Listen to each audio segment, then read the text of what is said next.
Thank you all for joining us today. I'm Farida Nabarema, the network coordinator of GENSAC, and it is really my honor to be welcoming you to the GENSAC side event during BMS7. And I will be leaving the floor for Folade Mutota, who will be the moderator for today's panel discussion. And I look forward to providing any form of support in the background. And if you have any technical issue, you can also feel free to direct them to me in the chat, and I will try to assist you to the best of my ability. So, Folade, the floor is yours. Thank you for joining us today. Good morning, good afternoon, good evening, good night, wherever you are. Please use the option on your screen to choose your preferred language. For those of you who are desirous of having Arabic translation, the option actually presented is Chinese, but if you click on it, you will have Arabic interpretation because we do have interpreters on the call. So please just click on the Chinese option and that will give you the Arabic interpretation. And just to alert you as well that this meeting is being recorded, and I hope that you are hearing me much more clearly than you are seeing me. So hello and thank you for joining our discussion today on the sidelines of the UN 7th Biennial Meeting of States to consider the implementation of the Program of Action to prevent, combat, and eradicate the illicit trade in small arms and light weapons. I am Folade Mutota. I am the Executive Director of WINAD, the Women's Institute for Alternative Development. WINAD is a women's rights organization based in Trinidad and Tobago, and I have the good fortune today of being your moderator for this, what I consider to be an essential panel.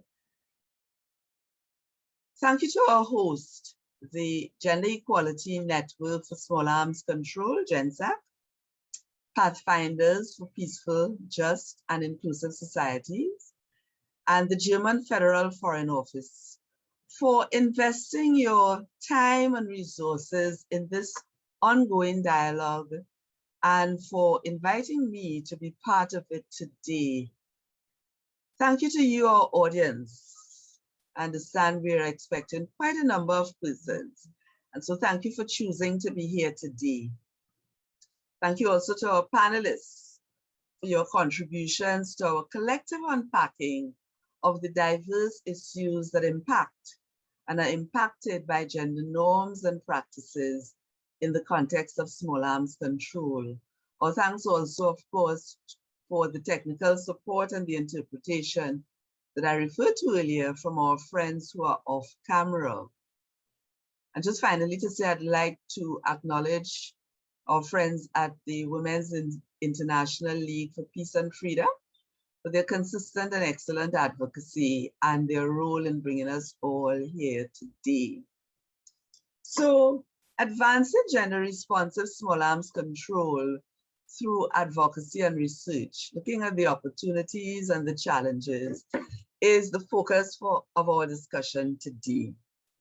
In its 2021 action paper titled Gender-Responsive Small Arms Control in the Decade of Action for the Sustainable Development Goals, Accelerating Action for Global Violence Reduction, Pathfinders distills the evidence on how to accelerate action for violence reduction through gender-responsive small arms control, and argues that gender shapes the causes and the consequences of gender violence, and further, that strategies for small arms control will be most effective if they respond to the different risks that men, women, girls, and boys face from weapons. And if women play a full role in the design and implementation of these strategies,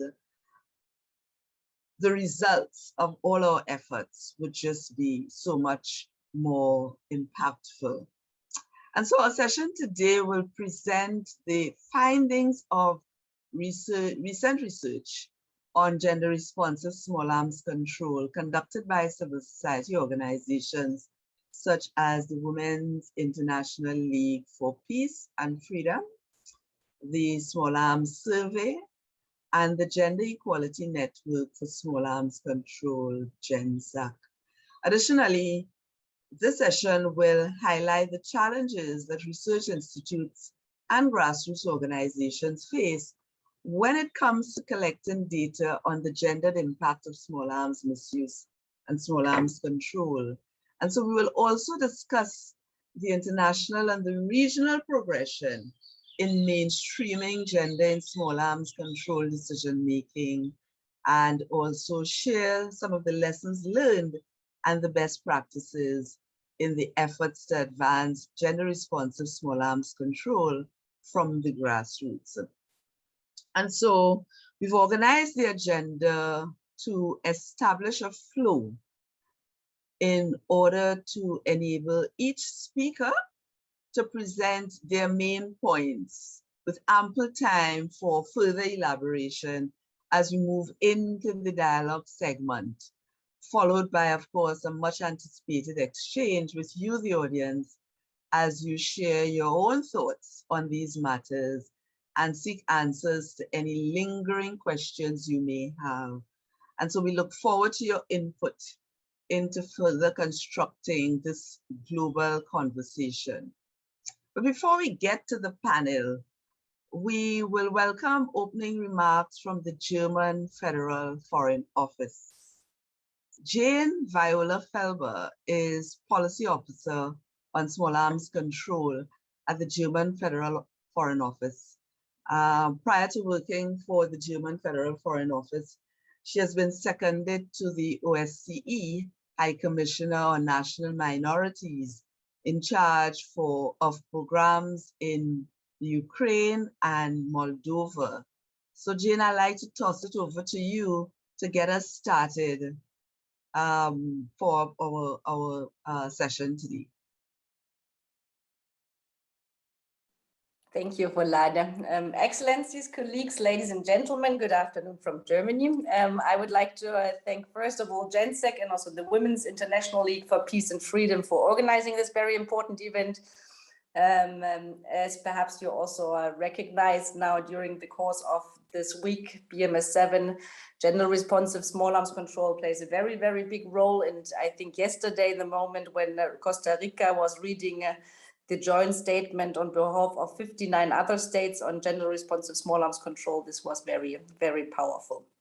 Unfortunately now, still informal consultations are ongoing, but still it's really nice to see so many colleagues and so many also people who are joining this important side event. Germany considers the equal, full and effective participation of women in all policy planning and implementation processes a precondition for effective small arms control. To develop effective policies and programs, the different impacts of the illicit trade and solve on women, men, girls and boys need to be taken into account. And yeah, in order for us to be able to take them into account, we need actors like you who are doing background research on the concrete impacts. Over the last years, Germany has increased its funding for relevant advocacy work, trainings, as well as research, and has integrated gender markers into its funding policies on small arms control. Germany has been one of the initiators of the Gender Equality Network on Small Arms Control, GENSAC, that enhances cross-regional exchange on good practices along multi-actor platforms worldwide. As now also during BMS7, but also in previous international meetings like the UN Firearms Protocol, everybody's saying that gender responsive small arms control is so important, but only by really focusing on concrete good practices linked to specific challenges and target groups are we able to initiate concrete actions to strengthen gender responsive small arms control at local, national, regional and international level.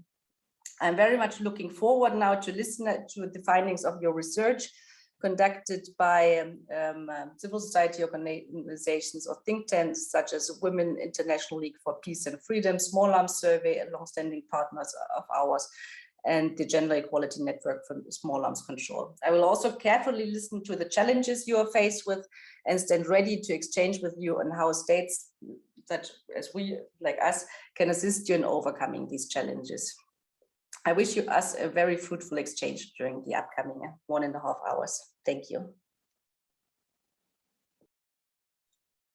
Thank you very much, Jane, for getting us started, and thanks to Germany for the leadership that you've been providing on this particular matter for quite some time.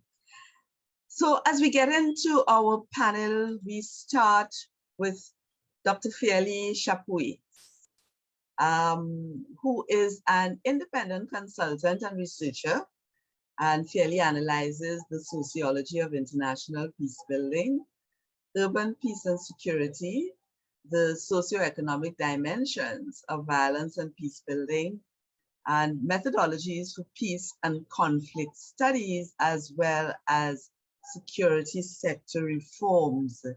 And Fairly is going to share with us in her presentation some of the research that has been done to date. Fairly, I welcome you to make your presentation now, please.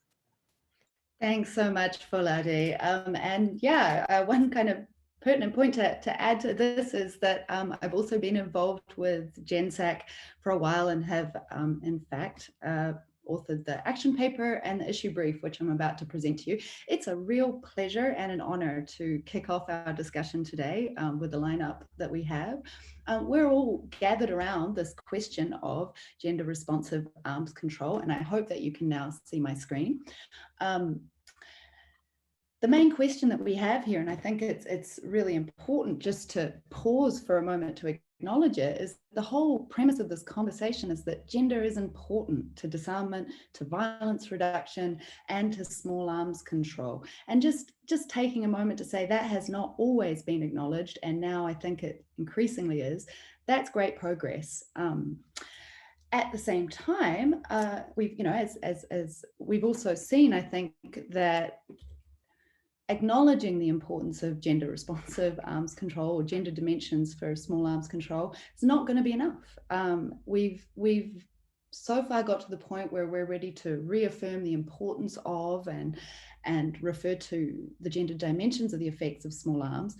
But is this getting us to the place where we need to be in terms of implementation? I know that implementation lags is a bit of a slogan in all of these sectors, but unfortunately in gender responsive aspects of small arms control is also a relevant point. We also know that we don't have an overarching framework agreement that would bring together all of the sort of pertinent elements of a gender dimension approach to small arms control in one framework to which everyone could commit and coordinate around. And we also know that the barriers to reaching such an agreement remain high. So the question is, and this is the question we pose in the first edition of the GENSAC issue brief series, which appeared on the 1st of May this year. The question is, what can we do? What opportunities for advocacy, for impactful research can we find in existing international commitments? And this really goes straight to Jane's question of how do we get concrete on action for these issues? And one aspect that we have here is issue linkages. We feel, or that the issue brief argues, that issue linkages and existing agreements are largely underutilized. We can make more of this. This is the magical place where we're going to find the synergies, which we speak of so often, but really get into concrete details of. Looking into existing agreements beyond the disarmament sector, beyond the usual instruments we refer to around small arms, gives us opportunities for leverage and broadening the range of actors that we engage with, the range of issues that we address, and the focus areas. This might allow us to activate new engagement from advocacy or research actors who might not otherwise see themselves as involved in small arms control, or perhaps in its specifically gendered dimensions. And that's what it means for us to really identify the synergies within international frameworks for action that are relevant to gender responsive small arms control. And in the issue brief, we walk through some examples around disarmament, small arms control, gender equality, women's empowerment, sustainable development, human rights commitment. But the bulk of the brief and what I'd like to talk to you about today is really a practical strategy for identifying what to do about it. What do we do once we've identified that these commitments have been made and we want to turn promises into progress? And we've got a 3-step approach to this. Step 1, identify your most useful issue linkages. 2, focus on the most relevant level for action, the most impactful point of intervention. And 3, try and understand the promise to act. Start with what type of commitment, what type of promise are we dealing with? And we think if it could be useful to walk through this process to arrive at a more concrete strategy for engagement on gender responsive small arms control. So step 1, identify the most useful issue linkages. Now, this may sound a little simple. Of course, we can see that there are linkages between arms control, the gender dimensions of arms control, and other areas related to peace and conflict and social justice and sustainable development. But the specific arguments for why implementing a gender responsive approach to small arms control are then relevant in programmatic terms. Those arguments are much less often specifically articulated in detail. And that's what we mean by really trace out the issue linkages. And therefore, so for example, just to take one example, if we look at the field of peace and security, there are clearly gendered patterns and impacts of armed violence. Everybody knows, and the peace is not new to the field of peace and security, that small arms have a clear impact. The policy linkage for that would be, there should be at least some kind of application for gender responsive small arms control when it comes to fields of security sector reform, of disarmament, demobilization and reintegration, DDR, protection of civilians, conflict-related sexual violence. All of these are programs that are underway that could make use of gender responsive small arms control to be more effective at their own objectives. So that's the example of taking the idea of a synergy, turning it into an argument for an issue linkage, and then looking for a policy entry point. And in the brief, we run through several examples of those, as you can see on my screen.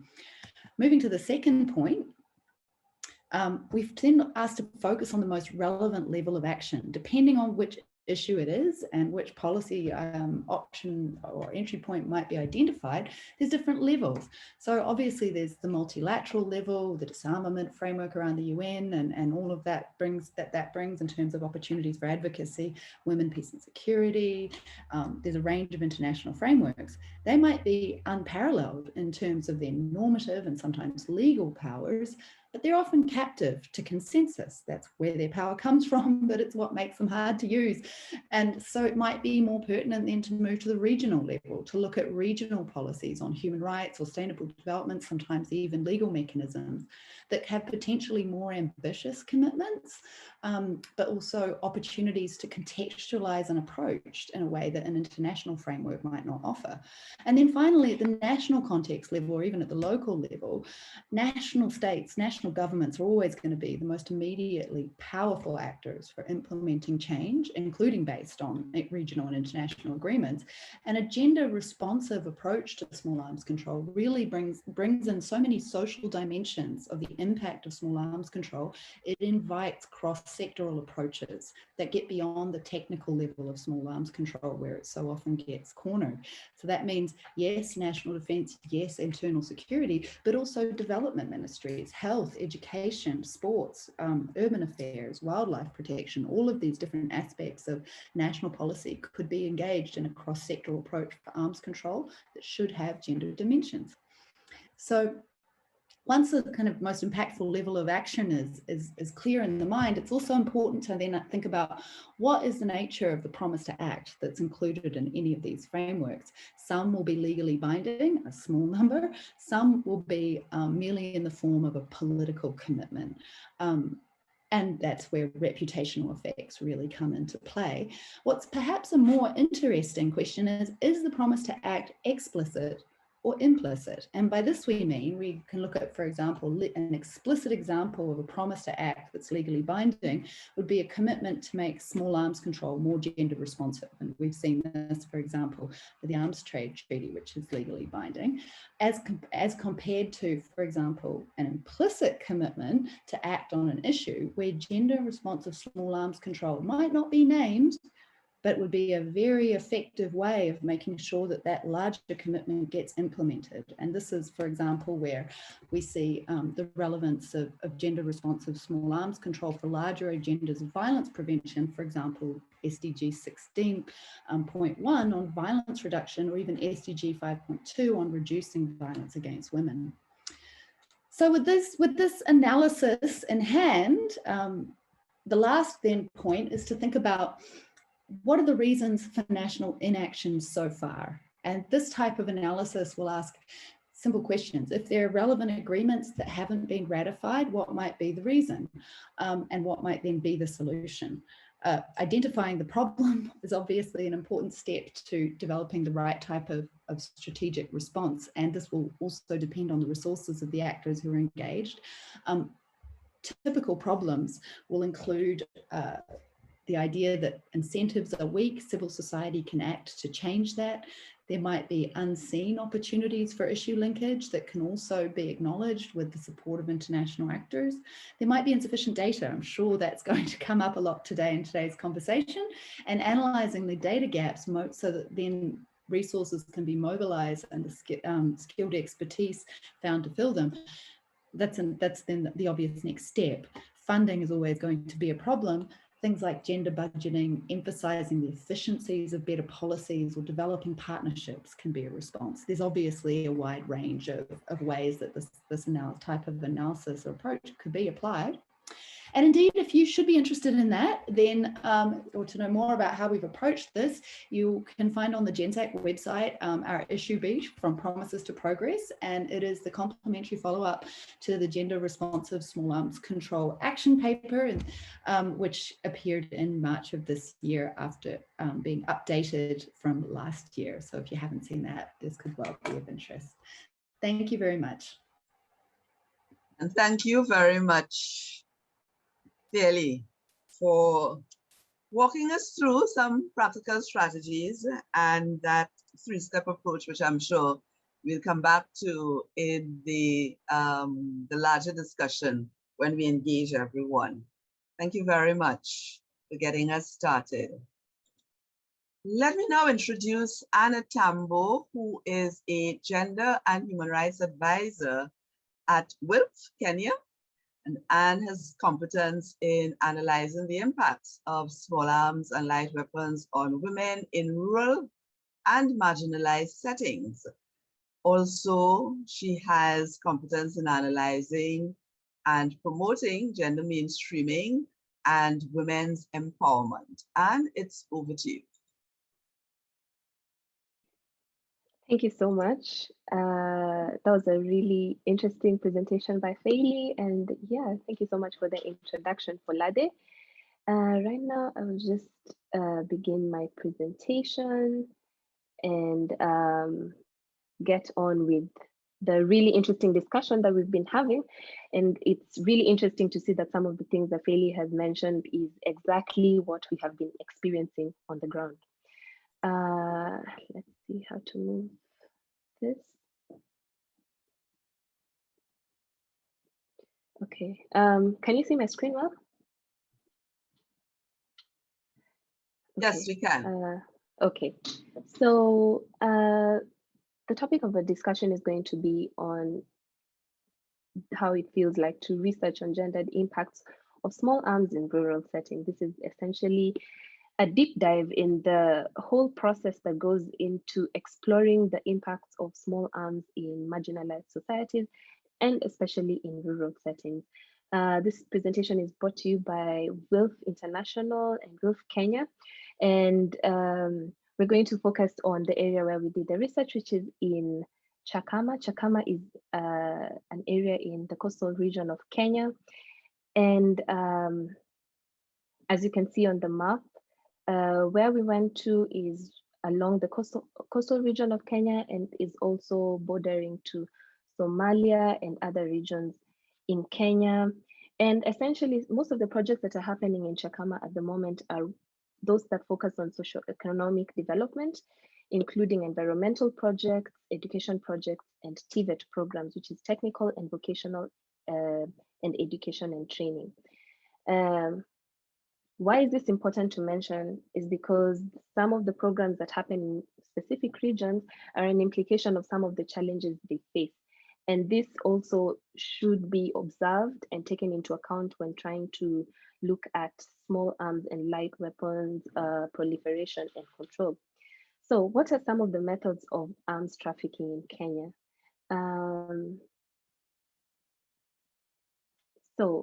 First off, it's important to note that it is hard to track the way weapons move, to know the exact figures. It's extremely hard to track.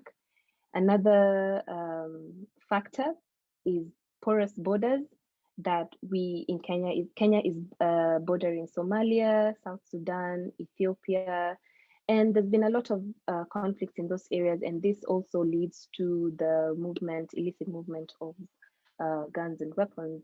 And then we have black market sales to criminal gangs and individuals, as well as theft of government or privately owned arms by criminals. These are some of the things that have led to the proliferation of arms, and especially those ones that end up reaching rural and marginalized areas.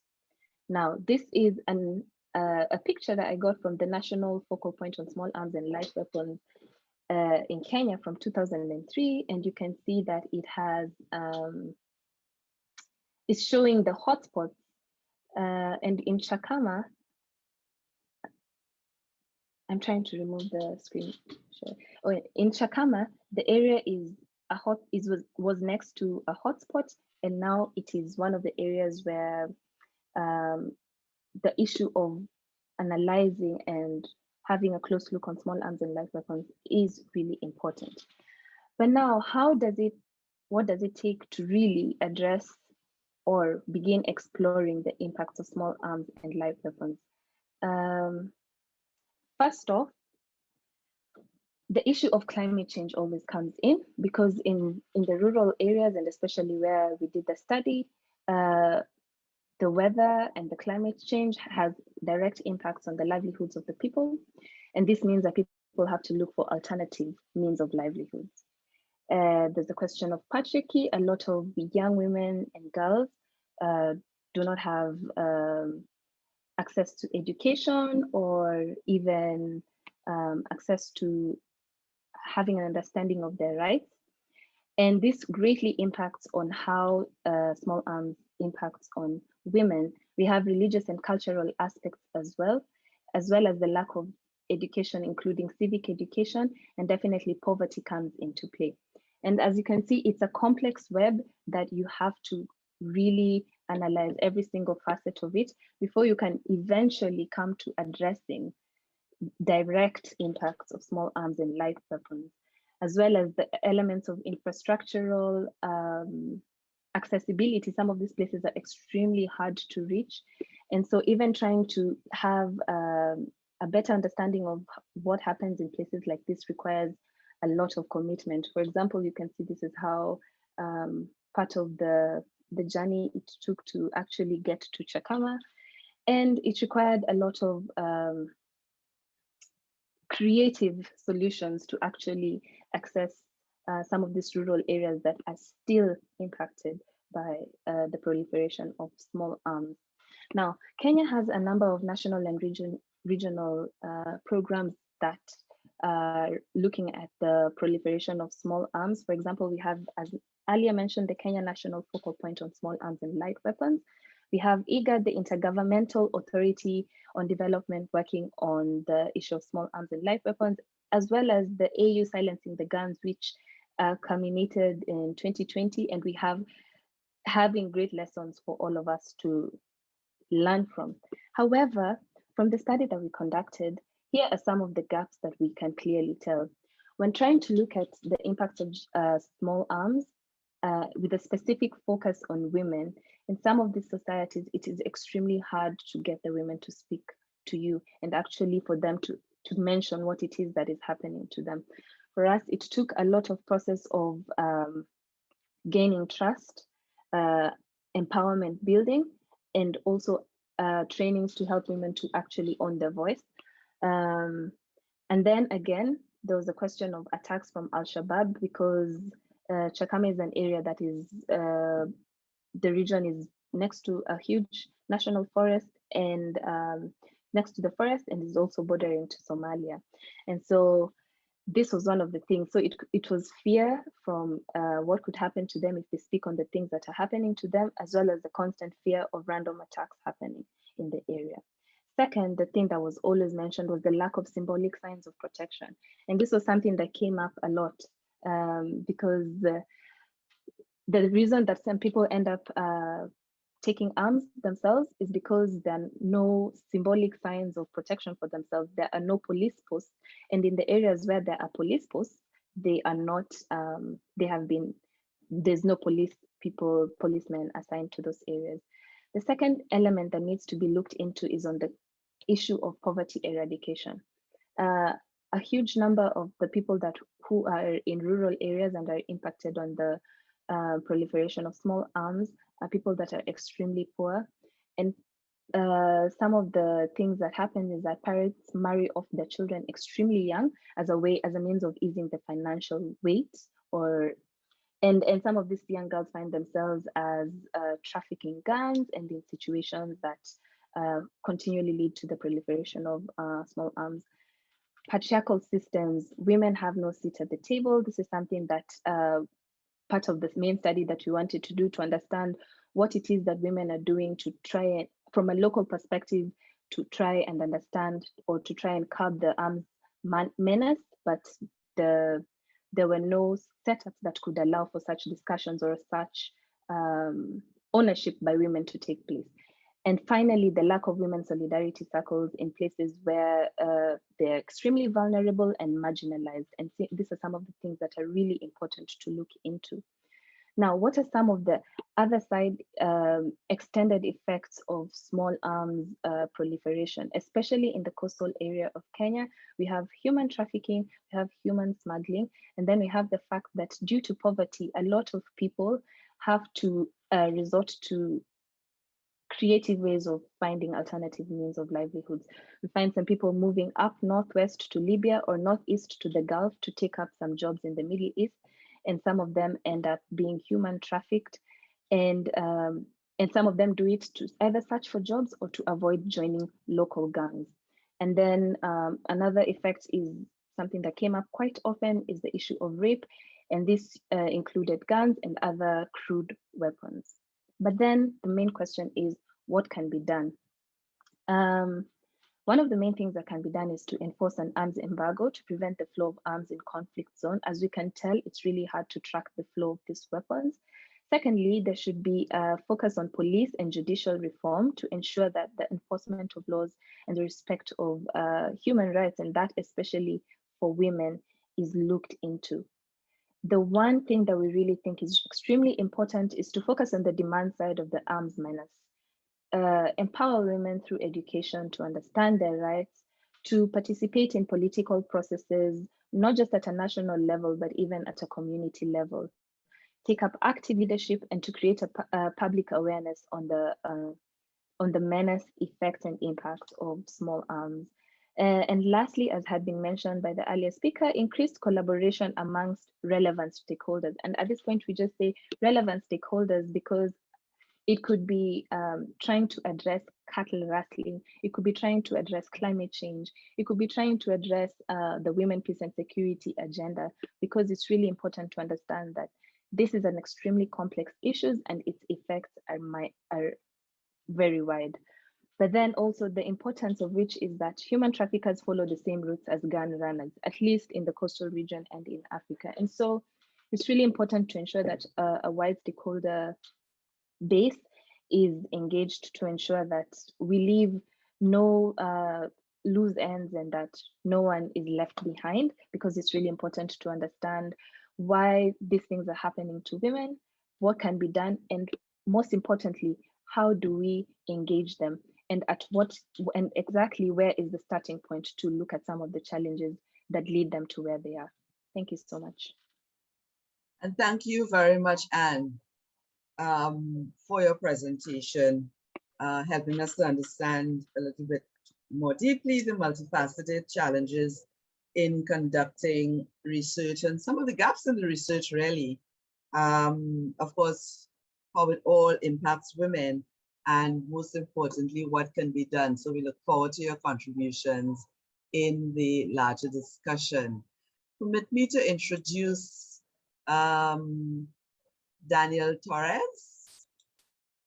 And Daniel heads up he's the director of the Small Arms Survey, and prior to joining Small Arms Survey, he worked at DCAP, the Geneva Center for Security Sector Governance, where he oversaw the Gender and Security Division and the Sub-Saharan Africa program for DCAP. Daniel, I welcome you to make your presentation now, please. Thank you very much, Follette. It's wonderful to be here, and I'm very, very glad to be in this panel in such great company with the other speakers. I'm afraid I don't have a PowerPoint, so you'll have to suffer through, looking at my face, which is not the greatest look in the world, but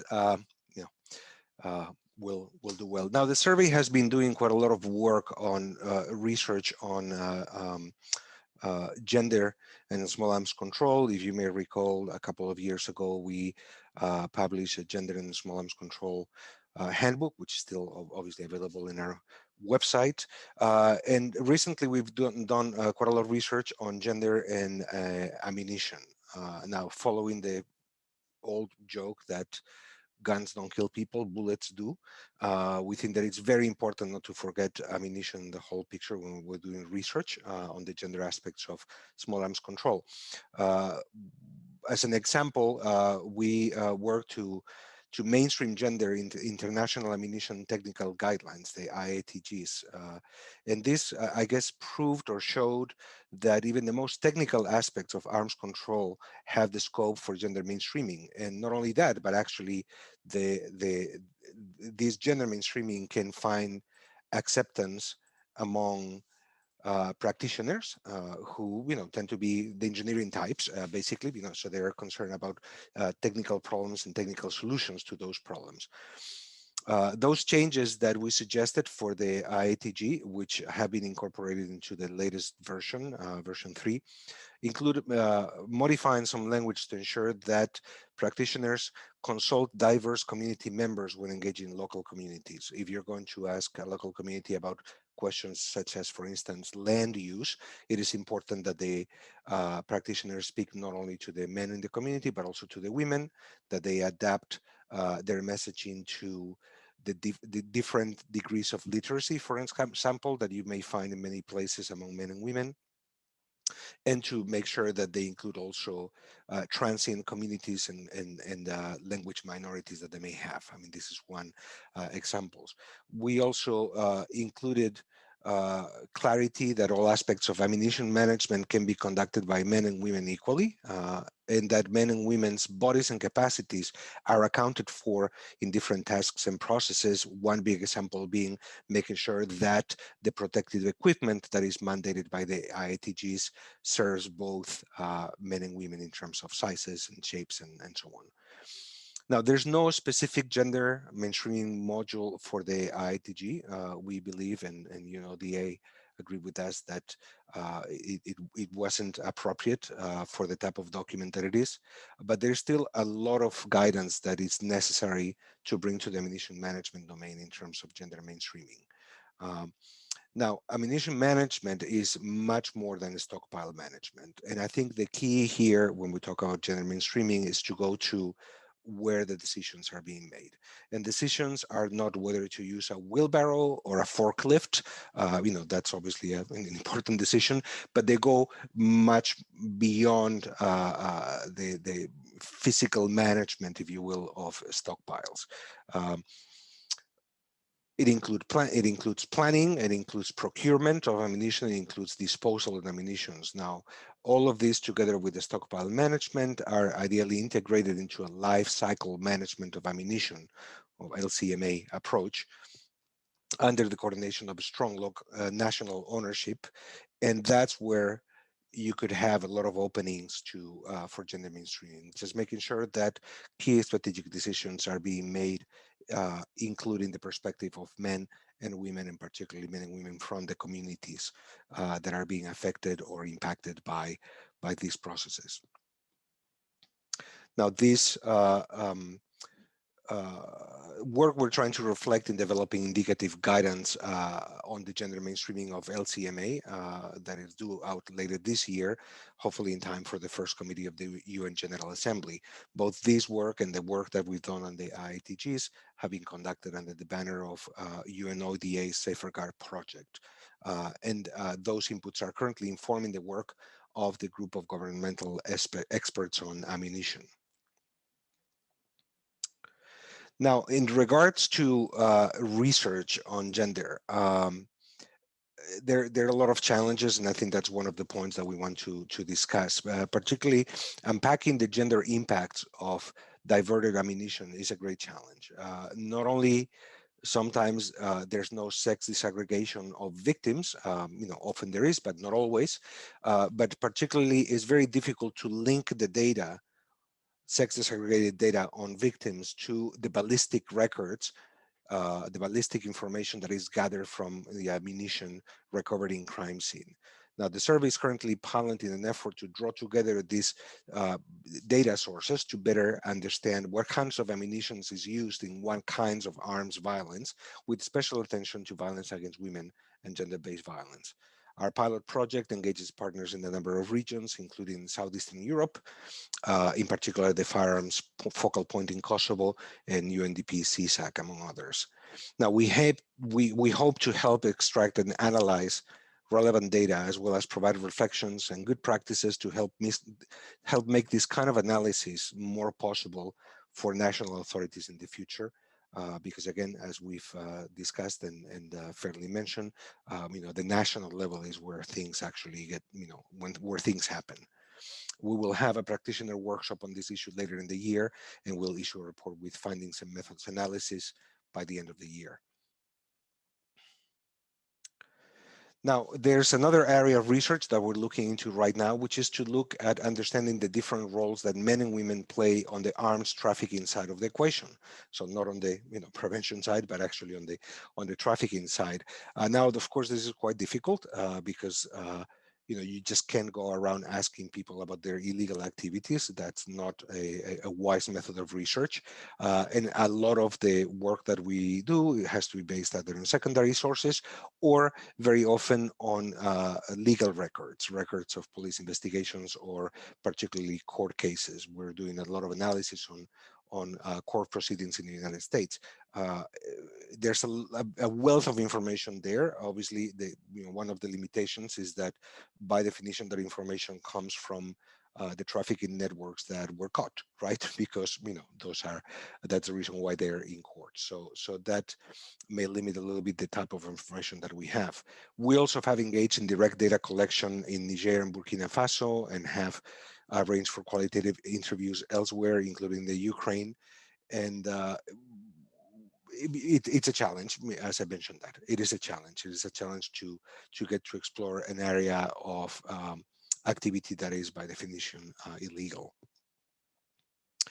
Now, in terms of mainstreaming gender in the international and regional arenas, we believe that there has to be a very strong bottom-up component. And obviously, we have, and we believe that the Women, Peace and Security framework is an ideal framework to bring this type of work forward. Why? The Women, Peace and Security agenda has been there for a long time. There's a lot of infrastructure, if you will, advocacy infrastructure that has been created about it.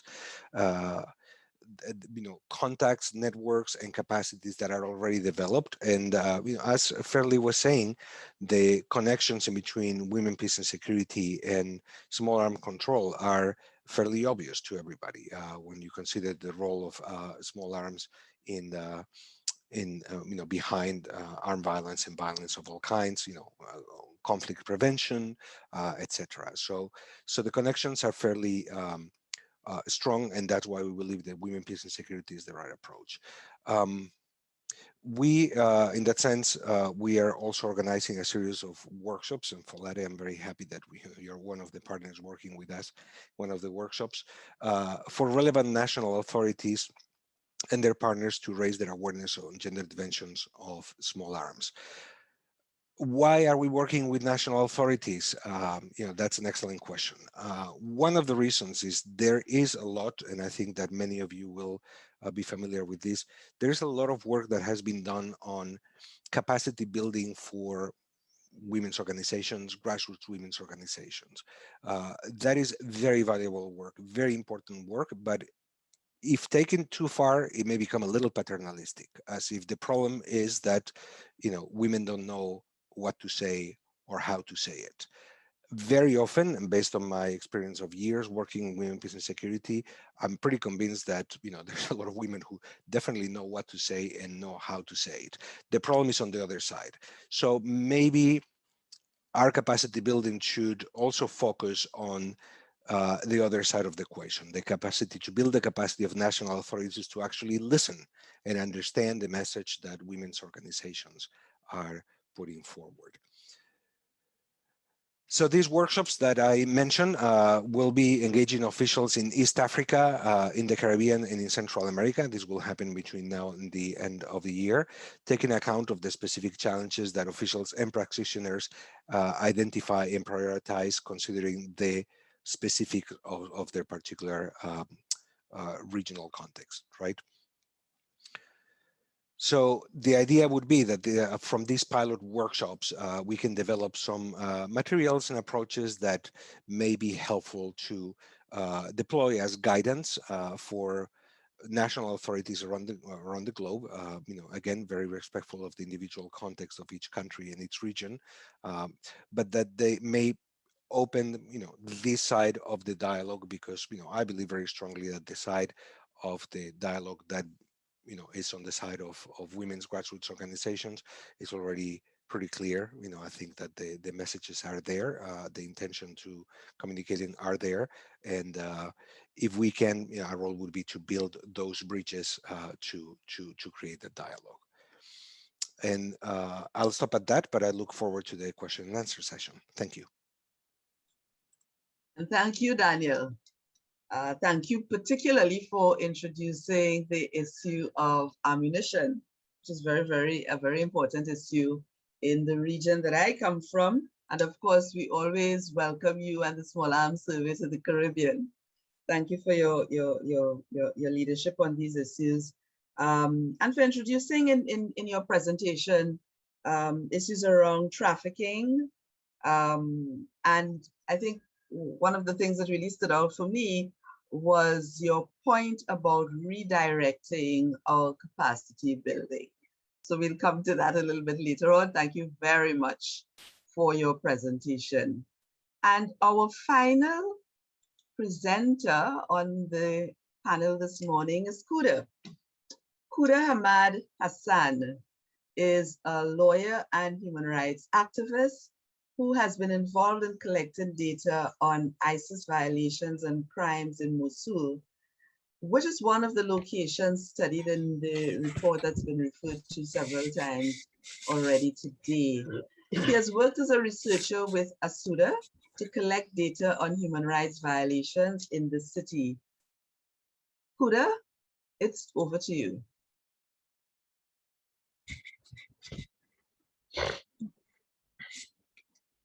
شكرا جزيلا. سعيد أنا بلقائكم جميعا في هذا الاجتماع والموضوع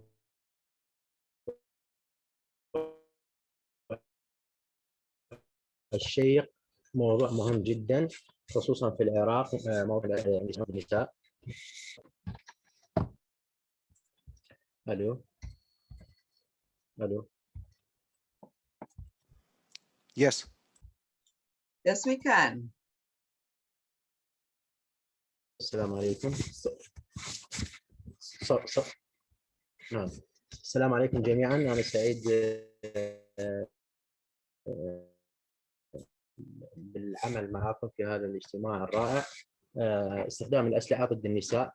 تكلماني بصورة خصوصية في الموصل وبصورة عامة في العراق فيما يخص استخدام الأسلحة، حيث أصبحت الأسلحة الصغيرة والخفيفة اليوم نتيجة انتشارها السريع أسلحة أساسية في النزاعات، والأسلحة الخفيفة والمحمولة مئات الآلاف من الأشخاص كل عام، وتجرح عددا لا يحصى من الأشخاص، وهي تشكل تهديد كبير للأمن الشخصي والتماسك الاجتماعي. أظهرت مجموعة البيانات التي عملنا عليها في منظمة السودة في العراق وأدلة كثيرة على مجموعة متزايدة من الأدلة إلى أن النساء يتضررن من انتشار الأسلحة الصغيرة والأسلحة الخفيفة أكثر من بقية الفئات داخل العراق والموصل خصوصا. وأظهرت الدراسة التي عملنا عليها خلال السنوات الماضية أن الأسلحة تحتل مكانا بارزا في العنف ضد النساء في البيئات المنزلية، يعني في المجتمعات المتطورة أو في المجتمعات الريفية والقبلية والمجتمعات المستقرة وغير المستقرة. يعني أثر انتشار الأسلحة النارية على النساء في العراق تأثيرا كبيرا، حيث عنف الأزواج شائع لكنه يفتقر إلى التوثيق والدراسة. فقد وجدت دراسة أجرتها وزارة التخطيط العراقية في عام 2012 أن 36% على الأقل من النساء المتزوجات قد تعرضن لشكل من أشكال الإيذاء النفسي من قبل الزوج والتهديد المباشر بالسلاح الخفيف. أن العوامل المساهمة في ارتفاع معدلات العنف الأسري التي تفاقمت في العراق جراء الخسائر السياسية والاقتصادية والنفسية على مدى السنوات من النزاعات المتقطعة عوامل عديدة ومعقدة. على الرغم من عدم وجود بيانات دقيقة على استعمال الأسلحة دقيقة في عدد الحالات المرتكبة ضد النساء بواسطة الأسلحة الصغيرة، لكن يرجع انتشار الأسلحة في العراق إلى عدة عوامل مهمة، منها انتشار الهائل للأسلحة النارية التي دخلت إلى العراق بسبب سقوط النظام السابق، نظام صدام حسين في عام 2003، حيث دخلت الأسلحة وبيعت الأسلحة المسروقة من القواعد العسكرية ومراكز الشرطة في الأماكن العامة إلى سكان يائسين من حماية أنفسهم، حيث بدأوا في مجتمع تسويده الفوضى، وانعدام القانون أدى إلى حصول الكثير من المواطنين العراقيين على أسلحة نارية بشكل فوري وكبير وبشكل سهل وسلس جدا. كذلك من العوامل المهمة التي أدت إلى انتشار الأسلحة في العراق وخصوصا في الموصل قيام الدول المجاورة ببيع الأسلحة النارية للعراق، مما أدى إلى زيادة عددها. كذلك سبب هجوم تنظيم داعش الإرهابي إلى عدم الاستقرار الكبير في المناطق، وعرقلت الجهود الحكومة لضبط حيازة المدنيين للأسلحة النارية. كذلك في السنوات الأخيرة لبناء قوة جيش ولمحاربة داعش الذي انتشر وفتك في المناطق العراقية، جندت الحكومة آلاف العاطلين عن العمل في قوات شعبية تسمى الحشد الشعبي، وهو تنظيم ترعاه الدولة يضم قرابة 40 ميليشيا غالبيتها ميليشيا شيعية. قد ساهم ذلك في انتشار الأسلحة النارية لأن هؤلاء الأفراد جميعهم حصلوا على أسلحة نارية بدعم مباشر من الحكومة العراقية، وجميعهم غير متدربين على السلاح، مما أدى استخدامهم لهذا السلاح في مشاكلهم العائلية، أي أصبح ضرراً على أسرهم، بحيث أصبح هذا الفرد يعامل الأسرة المرأة سواء زوجته أو أمه بالسلاح كأنها عدو أو كأنه شخص خارج عن البيئة المنزلية. عفوا انقطاع الكهرباء هنا في العراق أدى إلى عدم وضوح القراءة.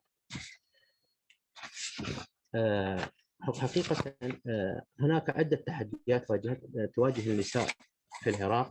هذه التحديات التي تؤدي إلى عدم قدرة النساء إلى الإبلاغ أو أن طرح حالتها المأساوية، هو أنه لا توجد مؤسسة مركزية في العراق ترصد جميع حالات العنف ضد النساء، وخاصة العنف باستخدام الأسلحة الصغيرة، وإنما هناك عدد من المؤسسات تجمع البيانات بطريقة مشتتة وغير منظمة، ولا تتاح هذه البيانات قاعدة بيانات مشتركة. لذلك لا تتوفر قاعدة بيانات مصنفة حسب الجنس من أعمال العنف، ولا سيما بشأن الأدوات المستخدمة لأدوات العنف في أعمال العنف، ويدار العديد من قواعد البيانات الموجودة بطريقة سيئة.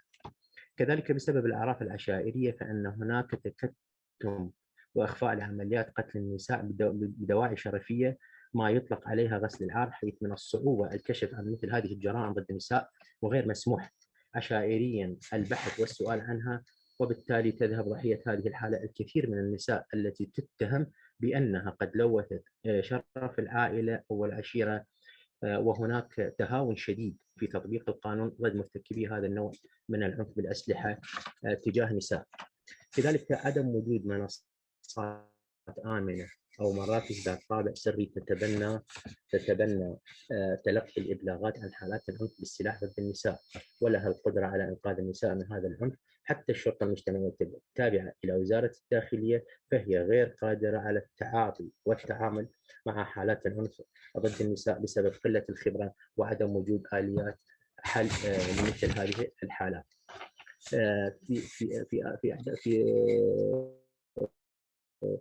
مسح ميداني أجري في 6 محافظات عراقية، 3 في إقليم كردستان هي دهوك وأربيل وسليمانية، و3 في تابعة الحكومة الاتحادية وهي بغداد، أربيل، عفوا بغداد، بصرة، موصل. وجدنا أنه ما بين عام 2017 إلى 2019 هناك 15,079 حالة عنف ضد النساء استخدم فيها السلاح الخفيف. أغلب هذه الحالات هذا العنف أدى إلى موت الضحية، الموت أو قتل الضحية، سواء كانت زوجة أو أخت أو والدة، بسبب استخدام غير المبرر أو الاستخدام غير المسؤول للسلاح. هذا فقط لما بين عام 2017 إلى 2019، ناهيك عن حالات العنف بالأسلحة المتبقية كاستخدام السكاكين واستخدام العصي والضرب بآلات السلاح فقط، سلاح المسدس والكلاشينكوف. خرج هناك عدة توصيات وتدابير أتينا أن تؤخذ بنظر الاعتبار خلال بعد عملية البحث والتقصي عن هذه الحالات التي تم رصدها. هي أن وضع تشريع موحد للأسلحة النارية في العراق. هذا التشريع يجب أن يطبق بصورة صارمة على مستخدمي الأسلحة، وأن تنسيق المواقف تجاه استخدام الأسلحة بين حكومة إقليم كردستان وحكومة بغداد، وعدم التهاون في تطبيق تشريعات مستخدمي الأسلحة. كذلك منع أفراد القوات المسلحة العراقية والقوات العسكرية التابعة لها من الاحتفاظ بالأسلحة النارية خارج ساعات العمل. إن أعمال العنف الناتجة عن استعمال أسلحة نارية سواء كانت مقصودة أو عرضية شائعة جدا بين أفراد القوات العسكرية في العراق، وبالتالي على وزارة الداخلية ووزارة الدفاع منع أفرادها من حمل السلاح خارج أوقات العمل الرسمي، وبقاء السلاح في مقراتهم العسكرية أثناء عودتهم إلى عوائلهم ومنازلهم. كذلك هناك تدبير آخر للحد من انتشار الأسلحة هو نزع سلاح الميليشيات والعشائر التي تملك أسلحة نارية، منها رسمية ومنها غير رسمية. ووزارة الداخلية هي المسؤولة عن نزع سلاح جميع الميليشيات والعشائر، ويجب اتخاذ خطوات لسن تشريعات تقلل كثيرا حيازة الأسلحة النارية بين هذه المجموعات التي وجهت أسلحتها إلى عوائلهم، إلى نسائهم داخل المنازل التي راح ضحيتها آلاف النساء. كذلك رفع الحد الأدنى لسن امتلاك السلاح الناري. ففي العراق سن 18 يسمح للشاب امتلاك السلاح، وهذا سن صغير يجب رفعه إلى سن ما فوق 20 سنة حتى يكون أكثر وعي وإدراكا لاستخدام الأسلحة الصغيرة. كذلك نوصي بزيادة رسوم التصاريح الأمنية للأسلحة النارية، رفع المبالغ المالية التي تدفع مقابل استئصال هذه الرخص. كذلك مصادرة جميع الأسلحة غير المرخصة وتقييس مدة التصريح الأمني بحمل السلاح إلى سنة واحدة. كذلك نوصي بتوعية المجتمع بملكية الأسلحة النارية الصغيرة واستعمالها.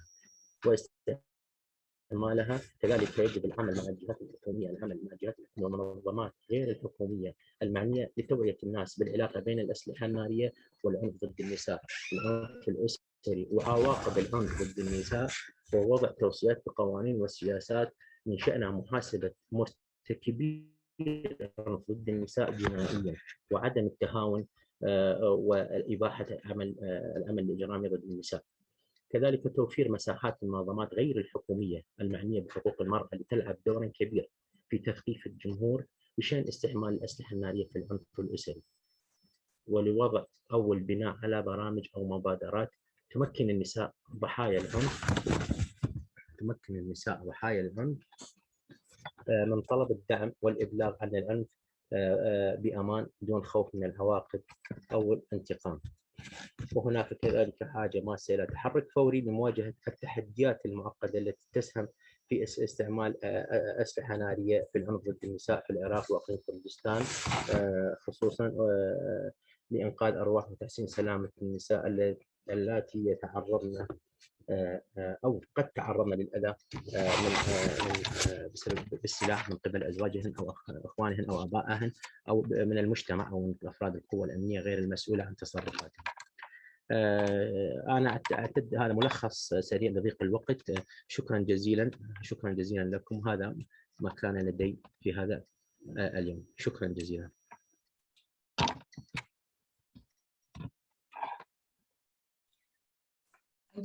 Thanks to you, Kuda, for marshalling on despite the fluctuations in the electricity and the connections. And thank you very much for pointing us to the high levels of women's insecurity enabled by policy and system lapses. شكرا لحسن استماعكم. شكرا جزيلا. Thank you very much, Kuda. Much appreciated, and looking forward to your contribution in the discussion, which is coming up now, actually. As we engage in a discussion on opportunities and challenges in conducting research on gender and small arms control. We're going to be talking with our panelists, but we also want to invite you, the audience, who has stayed with us. You turned up and you've remained, and we want to ask you to please put your comments and your questions in the chat. Farida will be channeling so that you can be part of the discussion as well. But I want to start off by asking Fairly to start us off actually talking a little bit about, or elaborating more actually, on the gaps in information and how do we identify the missing links for effective gender response to small arms control, both in terms of policies as well as practices. And if you can start us off on that question, Fairly, I think it gives you an opportunity to talk a little bit more about some of the issues that you would have wanted to talk about earlier. And I also want to ask Anne and Daniel to jump in, but I'll come back to you. Fairly?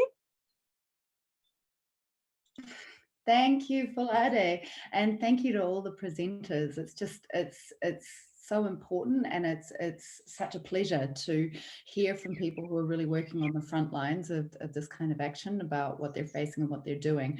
So thank you so much for that.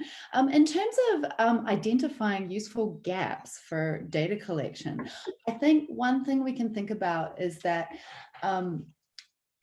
research and data is an incredibly useful tool, but upstream from that, it needs to be connected to a question of what for. What is it that we would wish to achieve with this research? What is it that we're aiming for? And then to locate the question about what data is going to be useful and necessary within that larger question of what would we like to use it for, and who might usefully know. There's a whole lot of very technical methodological questions around data collection, where there are surely people on this call better qualified than me to respond to. But in terms of the advocacy purposes of information gathering and research, I think Daniel made a really important point when he said that we need to focus on why are these arguments not landing. For example, in most of the events that we're involved with, most of the discussions around gender responsive small arms control, to be honest, we're preaching to the choir. Most people on the call already understand why it's important and are already prepared to advocate for it, and we can swap notes on how that might happen. So the question is, what would the people who are not on the call need to know in order to be interested and become engaged in that?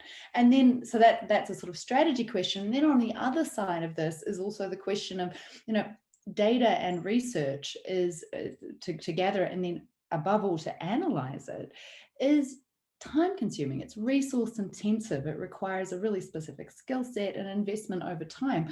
So in many ways, one of the most important aspects around this is identifying actually the gap in the resourcing of data collection to make that possible. And there, I think there's obviously a role for government actors who want to further this agenda to invest in advocacy networks and research institutions who can apply their skills to plug those gaps. So there are a few reflections to kick us off. Thanks a lot, Fairly. And walk us through a little bit from the position of someone who is on the field all the time. What are your thoughts on the question of the gaps that exist, and how we identify what the missing links are? Yeah, that's a very good question. Thank you so much for that. I think as someone who's always in the field, I think the most important thing is to always take feedback from the people that you're working with, and that's the people that are actually in the field. That's always the best starting point, because at the end of the day, every single policy or action change really needs to impact on them. And so for me, that would perhaps be the most important thing that we always need to look at, to incorporate and to always work with the diverse stakeholder group in order to ensure that we don't leave anyone behind, because that essentially is the most important bit. Thanks. Thank you very much for that. Daniel, I want to point you to a question we have that has come up in the chat. I don't know if you've been monitoring the chat at all. I've been looking at it, yes. It's a question around the health and why is it that perhaps we haven't focused a little bit more on the health community, and because of the work and I suppose where they're situated in the business of managing the fallout or the impact of firearms related violence. And I know in the region that I come from, the Caribbean, we have high levels of gun homicides, and our health system is significantly impacted, and consequently that has implications for all sorts of things. So do you have thoughts around how we engage with the health community, or how we engage on the issue of health in the context of forming a gender responsive small arms control strategy? Yes, thank you. No, absolutely. Health systems are, first of all, they're a wonderful source of data by their very nature. Now, the type of data that you can obtain from health system is limited to what their mandate and technical capacities are. So you may get information on the casualties of armed violence, so wounded or dead from armed violence, the I don't know, sex, age, that kind of thing, and everything. But you cannot get ballistics information from the health system. They have neither the mandate nor the capacity nor the time or inclination to actually do that. There are other agencies that do that research. Part of the research that we're doing, the work that we're doing right now, is to try to get information from those two types of sources and put it together so that we can connect, ballistics information to, for instance, the sex of the victim, right? To try to identify what kinds of ammunition is used in what kinds of crimes, violent crimes. Now, obviously, in terms of advocates for reducing armed violence, public health officials are and professionals are the most motivated, probably because they see the costs of armed violence on a daily basis and the massive cost that they have in terms of human pain, financial hit, or to the economy, everything. They are first-hand witnesses on that, so they are very powerful allies in terms of advocating for that. And there have been several approaches to look into armed violence using epidemiological methods, seeing violence as kind of a virus that goes from around the population. This is of course not exclusively of armed violence, but all types of all sorts of violence. So yes, they're a very important resource on this. Thanks a lot, Daniel, for that. Could I want to come to you and give you the opportunity, if you'd like to elaborate a little bit more about some of the difficulties associated with collecting gender disaggregated data and performing gender and small arms research, looking at impacts as well. Kuda?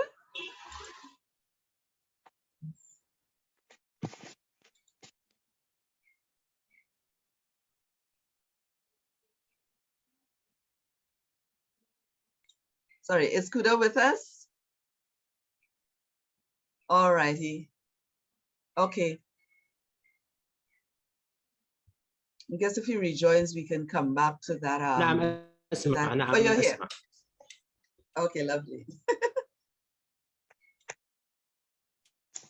تمام.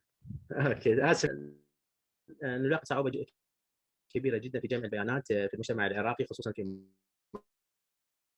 محافظة نينوى والموصل وفي محافظة الأنبار وبعض المحافظات التي تعاني من نظام عشائري صارم، نظام يمنعنا في التدخل في الشؤون النسائية حقيقة، حتى يمنعنا من الدخول أو عن السؤال عن حالات العنف لدى النساء. كذلك نعاني في الكثير من المناطق جنوب العراق من انتشار ميليشيات مسلحة إسلامية تدعي الإسلام وتمنع عمليات البحث عن حالات العنف ضد النساء، لأنه الكثير من الفئات المجتمعية في هذه المحافظات تعتبر العنف ضد النساء هو حق من حقوق الرجال بسبب ذكورية المجتمع العراقي. المجتمع العراقي يعاني من ذكورية صارمة قوية في الكثير من جوانبه، فنلاحظ أن لا توجد منصات آمنة ولا أذن صاغية بصورة سرية تتلقى إبلاغات العنف ضد النساء. حتى الإبلاغات التي تصل لنا من النساء سواء نتعامل معها بسرية كبيرة جدا، لأن النساء قد يتعرضن إلى الأذى من العائلة أو من المجتمع إذا ما عرفوا أنها قد أدلت بأي معلومات عنف، سواء كان عنف بالسلاح أو بعنف من غير السلاح. بل احنا تلقينا عدد غير قليل من الإبلاغات من النساء عن إبلاغ أسلحة غير مرخصة عفوا لدى عوائلهم، لدى الزوج أو لدى الأخ. فقمنا بدورنا أيضا إحنا بإبلاغ القوات الأمنية من أجل مصادرة هذه الأسلحة في منازلهم، لأنها كانت السبب الرئيسي في الخطر لتلك النساء. كذلك نعاني من مسألة شديدة الخطورة والحساسية، هي مسألة قتل النساء بداعي الشرف. هذه مسألة منتشرة في العراق لكنها على قدر كبير بالكتمان. تقتل النساء بدواعي غسل الشرف، لأن النساء التي تتهم بأنها قد ارتكبت الفاحشة من وجهة نظرهم الزنا، ولوثت سمعة العائلة ولوثت سمعة العشيرة.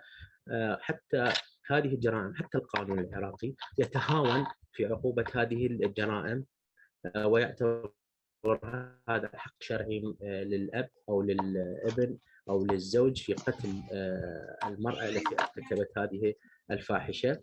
فهناك عدم صرامة في اتخاذ القانون أو معاقبة مرتكبي هذه الجرائم. لذلك حتى لا يسمح في التكلم، في هذه الحالات في العالم. قلة الناشطات المدنيات اللي تعمل في مجال العنف لدى النساء، نحتاج إلى منظمات، نحتاج إلى دعم، نحتاج إلى مراكز تفتح في هذه المحافظات لاستقطاب أكثر نساء أكثر يبلغن عن حالات العنف، وتوفير لهم الحلول المناسبة وتوفير لهم الحلول الناجعة التي تعمل على إنقاذ حياتهم من العنف والتهديد والقتل. شكرا جزيلا لحسن الاستضافة. شكرا لكم. Thank you very much, Kuda. That's a little bit of a deep dive there, but we appreciate it. And I'm running down the clock, but I want to ask you to talk a little bit about ways we can convince decision makers and funders that gender responsive small arms control is worth the investment that we as NGOs ask them to make. Can you talk a little bit about that quickly, please? That's a very good question.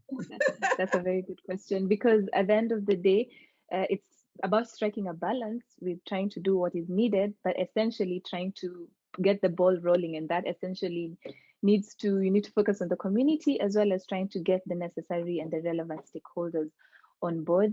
I think from our experience, it has just been essentially to just focus on the communities, highlight them, but unfortunately it's a long and winding path that requires a lot of taking stock of what has happened, what needs to be done, and who can support. At the end of the day, I think it's really necessary to be able to identify the key stakeholders and those ones that actually understand the significance of the impacts of small arms, and especially not just looking at it from like as Daniel mentioned, not just you can use the women, peace and security agenda as well, but then as it had been mentioned, the trickle-down effects of what small arms proliferation can do is also another important pathway to get the conversation happening on a wider scale, to include more people, and perhaps that creates more sensitization and awareness, and it could get all the necessary and relevant stakeholders to support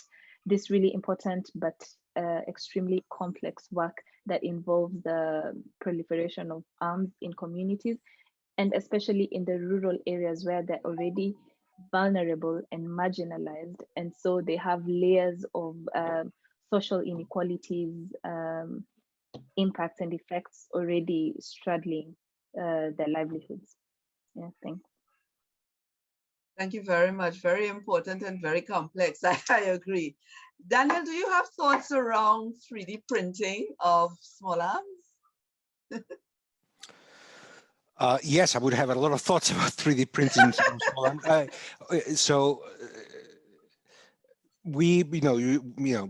Until very recently, it was a future concern.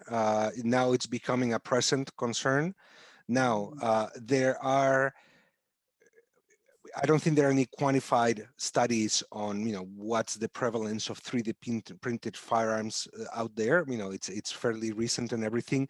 So I think that there's still a lot of not 3D printed firearms that are circulating illegally out there. So, I think we still have, the old stuff to worry about.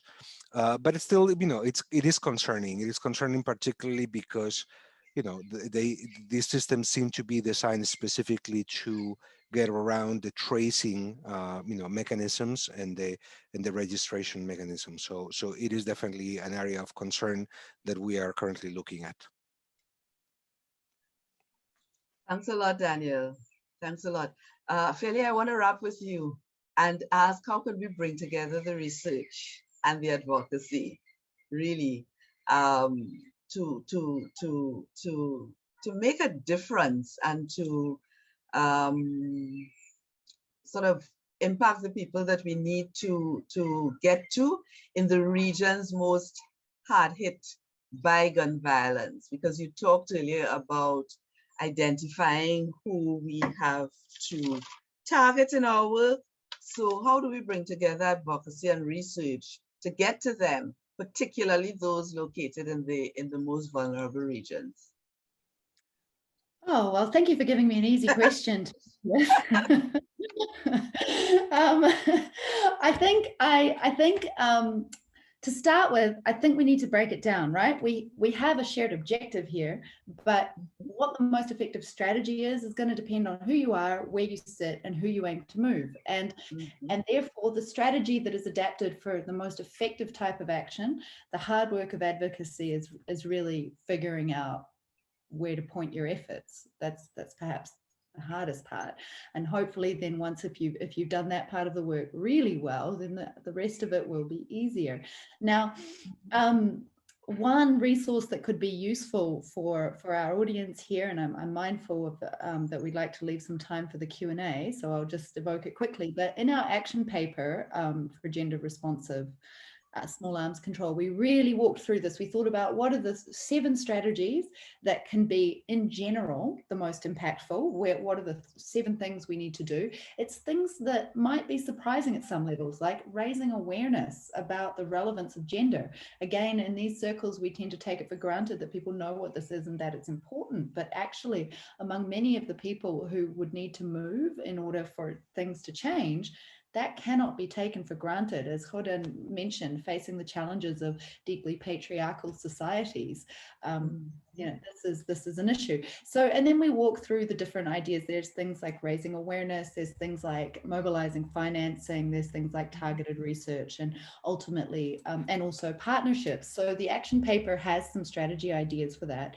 And then what it also has in the new edition, which came out this year, which perhaps not everybody may have seen, there's a new section which gives a set of self-assessment questions for different actors. If you're an international organization or asking that question from this perspective, if you're a national actor, asking that question from this perspective, if you're a civil society actor, asking questions about your own organization, your own approach to gender responsive small arms control and what you aim to achieve.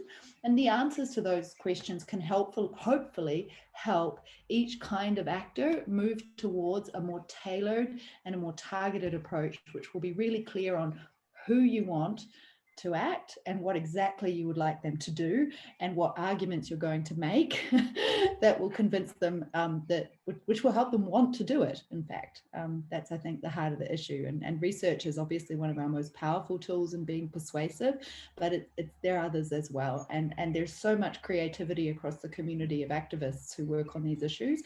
I really recommend people, if you're not already engaged with the GENSAC network, it's a tremendous source of inspiration for practice that brings together activists from across several regions of the world, and I've really seen little else like it. So it's a really great source of inspiration as well. And with that, hopefully a helpful answer to a huge question. Thank you. And I endorse your call for support of all kinds for GENSAC, but essentially for people to get involved in ways that they can. So we've been pulling questions from the chat, which has been our way of really getting audience participation. But at this moment, if there is anyone in the audience who wants to quickly ask a question, or if you want to make a comment as we wrap up, please.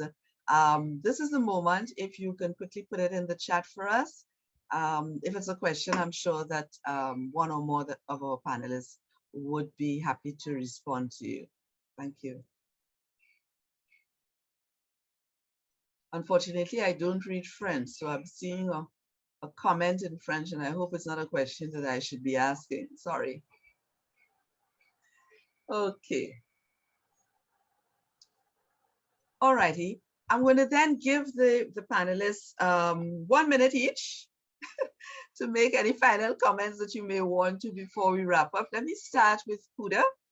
Kuda, can you give us 1 minute of your final thoughts as we wrap our session today, please?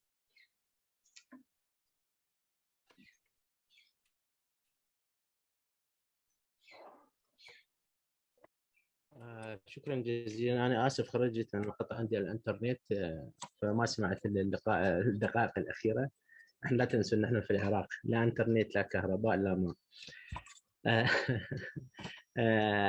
حقيقة أنا في عندي ملاحظة مهمة جدا لاحظتها. العراق I can well imagine. But Kuda, do you have any final thoughts that you can share with us?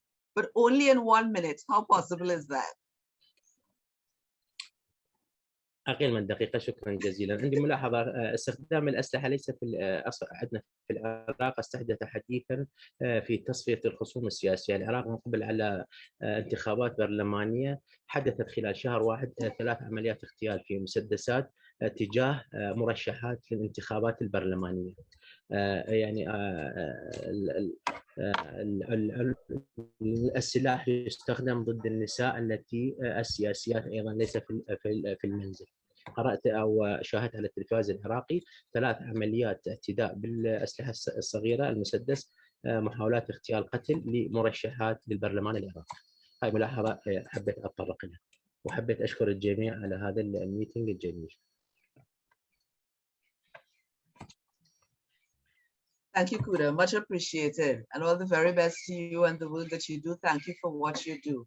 Daniel, you can have your 1 minute now. Well, thank you. You're getting rid of the men first. I'm just reversing the order. No, thank you very much. I just wanted to add, obviously, from the perspective of the small arms survey, we do a lot of, we have our databases, which, are some of our best known products and everything. And I wanted to mention when Anne was showing a map on the hotspots in Kenya, it was data from 2003. That's 18 years ago. Our own data on global violent deaths, for instance, or on global firearm holdings, it's from 2017. It is very time consuming and it is very expensive to actually have reliable data.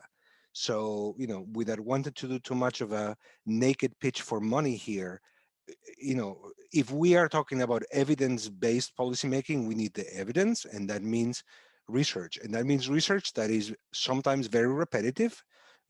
Updating a database is just that, is updating a database. You're going to get the same, type of numbers, but updated. And that is a very important part of investment that, frankly, it is not being properly supported.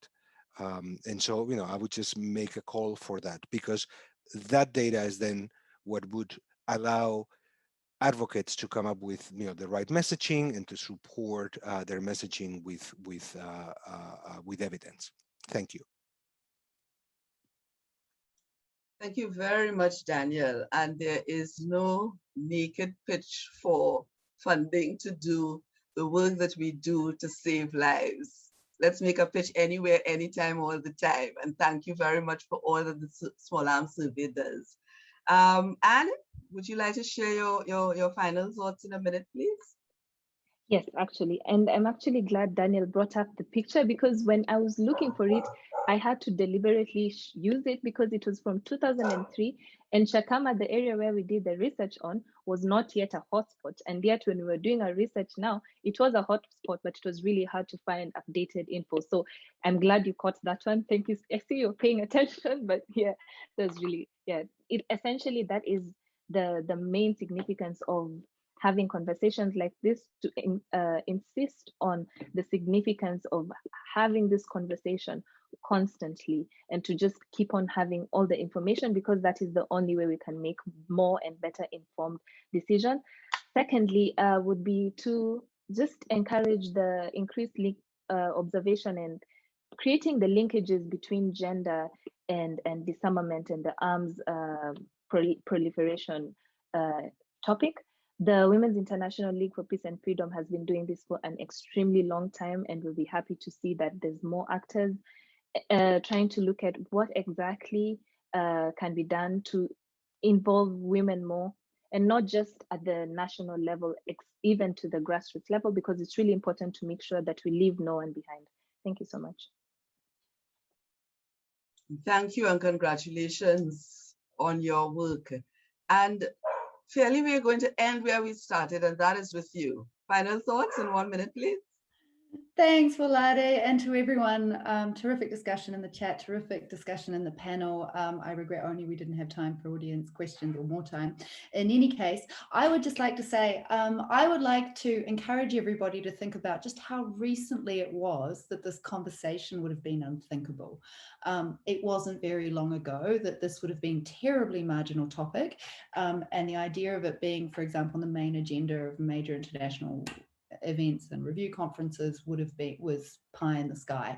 And that's important to remember, because I hope it helps us feel encouraged that change can come, and it can come quickly, quicker than we think. And I think maybe for this audience that's important, because many of you are there in the trenches, facing resistance every day on these things. I believe that partly because I'm an optimist by nature, but also because the argument for gender responsive small arms control is unassailable. If you are not doing a gender analysis of your arms control policy, then your policy is based on sexist stereotypes instead of evidence. You can do that, but it probably isn't going to work very well. And I think, since effectiveness is a really convincing argument for most of the people who we would like to address with this, I think in the end, once that argument is clear, we will see increasing change. And from that point, I can only join on with Daniel and emphasize the importance of research and data, to generate this evidence. Basically, data is sexy. We should have more of it. Thank you very much. Thank you very much. Thank you very much. And thank you to all of you, our panelists. I salute you, and I am grateful for the work that your organizations do. I'm grateful for your brilliance. You serve the global community well. And so we are all grateful, and we wish you all the very best at the personal level, but also in your professional life, and success for your organizations. Let me quickly wrap up by saying thank you also to the German Federal Foreign Office for the support for this session today, and for all that the government of Germany has done really to promote this discussion around gender responsive small arms control. And our very special thanks for Jane for joining us and for leading us off this morning. My thanks also to Pathfinders and GENSAC. And I have to call out Farida, especially. Thank you very much for inviting me, for guiding me, for supporting me, Farida, and for putting this together. And I see Daniel is on the chat, longtime friend. Good work, Daniel. Well done, and thanks for the opportunity. Thank you to you, the audience, as well. You turned up and you stayed up, and we appreciate you. Thanks to our interpreters and all the people who've been working in the background. Thanks for all the people who sent in questions and comments and links and guided us. And I'm sorry that I've taken you 5 minutes over the time that we were committed to end. But I'm going to wrap here now and wish you all well. Let's all stay well. Let's all continue to do well. And let's all continue really to impact lives in the positive way that we have over time. Thanks to all of you, and bye-bye.